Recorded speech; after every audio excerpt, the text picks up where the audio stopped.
Hello, my name is Nagasai Purvaj and my topic is current shunt feedback amplifier. And in the current shunt feedback amplifier, before going to the topic, we have to know what is the feedback amplifier and what are different types of feedback amplifiers. The feedback amplifier is we are taking a sample of signal and sending back to it to give back to the input of the feedback to correct the signal or to make it distortionless, to increase the bandwidth. There are so many advantages to give feedbacks. There are different types of feedbacks. The different types of feedbacks are negative voltage feedback, and negative current feedback. In negative voltage feedback, the negative voltage feedback is that the input of the amplifier is proportional to the output of the amplifier. This is further classified. Again, the voltage amplifiers are again classified into voltage series amplifiers and voltage shunt amplifiers, and the negative current amplifiers are the types of amplifiers where the voltage feedback to the input is proportional to the output current. This is further classified into current shunt and current feedback. Today we are going to see only the current shunt feedback amplifiers. In current shunt feedback amplifiers, the fraction of output voltage is applied to the series with the input voltage, where this is known as the series driven shunt feedback amplifier, where it is also called as a series parallel circuit.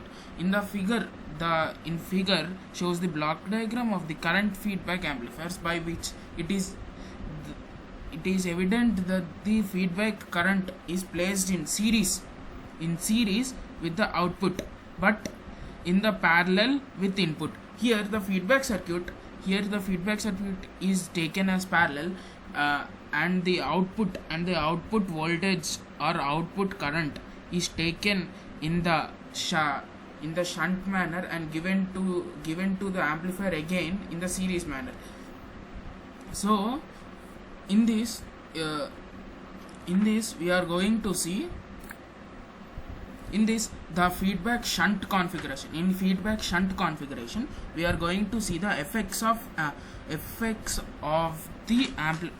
on amplifier because of this feedback or this shunt configuration total.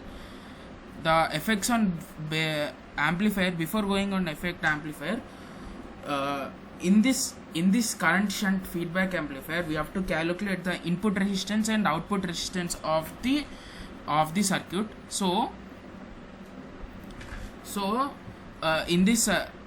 we have to replace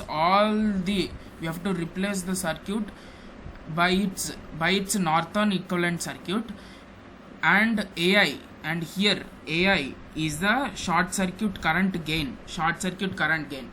As we have to find LS. First we have to find LS, where LS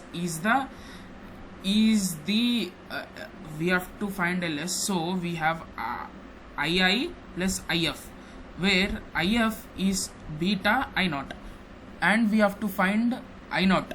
So I naught is equal to II by Z naught into ZL is equal to, where Z naught and ZL, so this is whole thing is equal to AI LI.